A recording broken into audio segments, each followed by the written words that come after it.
Hello, hello, beautiful humans. I'm Shelby Hartman, DoubleBlind's co-founder and editor-in-chief, and today we're talking about the Jack Frost mushroom.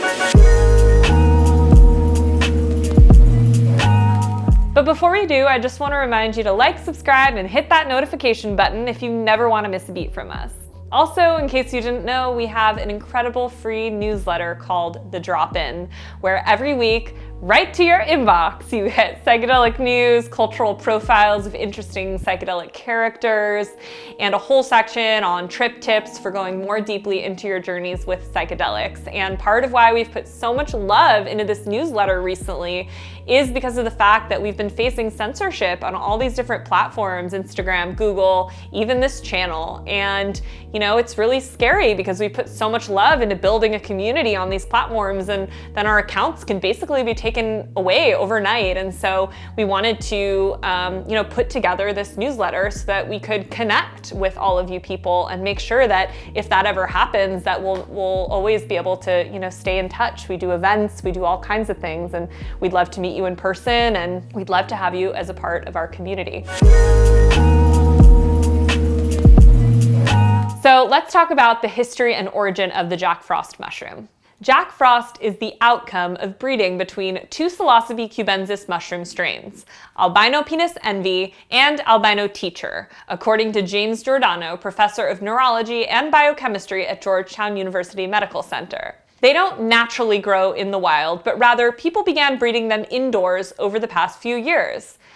James Giordano told us they're, quote, really new on the market, and that they only hit the market in 2018 or 2019. Jack Frost mushrooms were first crossed and isolated by grower Dave Wombat, who bred albino penis envy mushrooms with Wombat True albino teacher mushrooms, according to mycologist Kane Barlow, who is also just an amazing human and a teacher in our mushroom growing course. Usually, strain history is lost to some deleted part of the internet or people not wanting to out themselves, but in this case, there is no rumor or speculation, he told us. There's enough recent documentation to identify Dave Wombat as the originator of the strain. While many psychonauts have yet to encounter Jack Frost mushrooms, some have taken an interest in them due to their potency. Bjorn Fritz, a chemist at Rose City Laboratories in Portland, Oregon, says, quote, "It is an above average potency cubensis that usually comes in at 10 to 12 milligrams per gram of psilocybin compared to 6 to 8 milligrams per gram we see on average."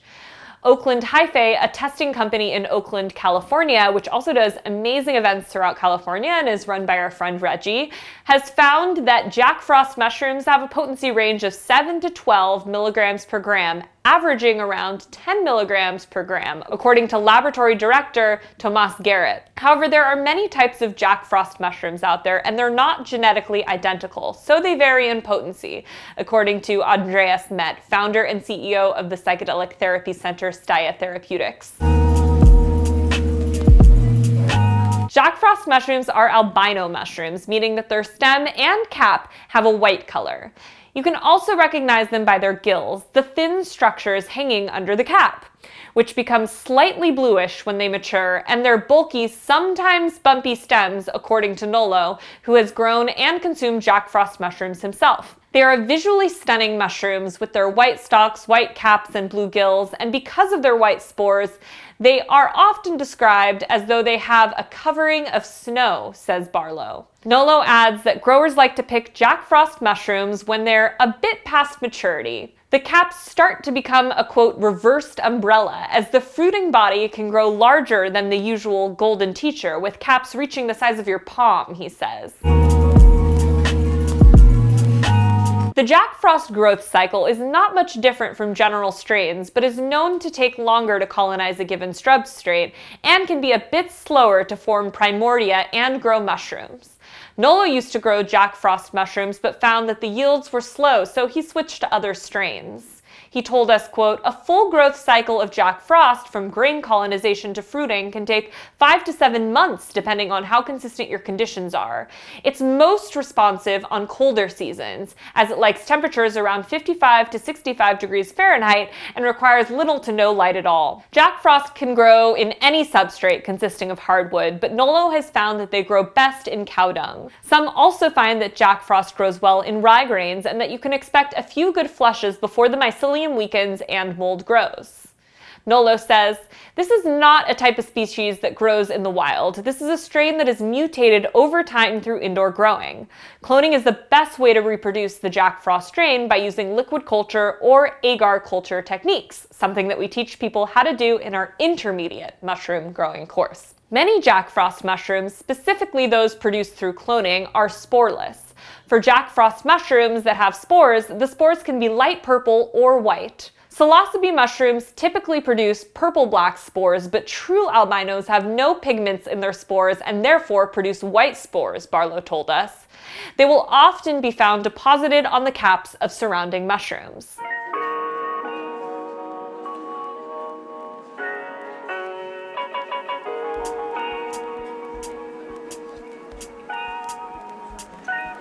Now what everyone wants to know, effects of Jack Frost mushrooms. Once you consume around 1 to 2 grams of Jack Frost, you may start getting visions. Nolo told us, quote, "The effects become more visually vivid at times, and a synesthesia of senses starts to get pronounced, where colors, smells, and sounds become more vivid and saturated. It also puts you in a meditative state and a deep dive to oneself, as it will not put you in a social mood."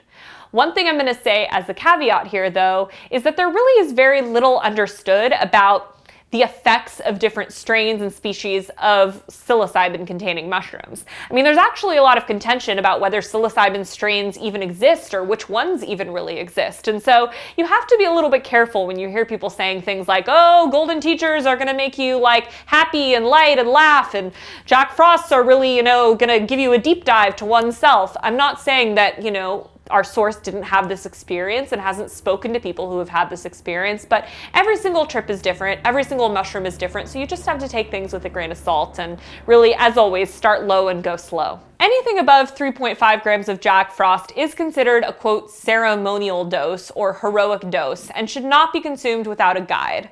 Apparently you can reach out-of-body states that can last for 8 to 12 hours, someone told us, which is a lot longer than the typical mushroom trip, which is around 4 to 6, although it can last as long as 8. This strain is for the advanced, our sources told us, so being mindful of the dosage and not being in an environment full of people is the way to go.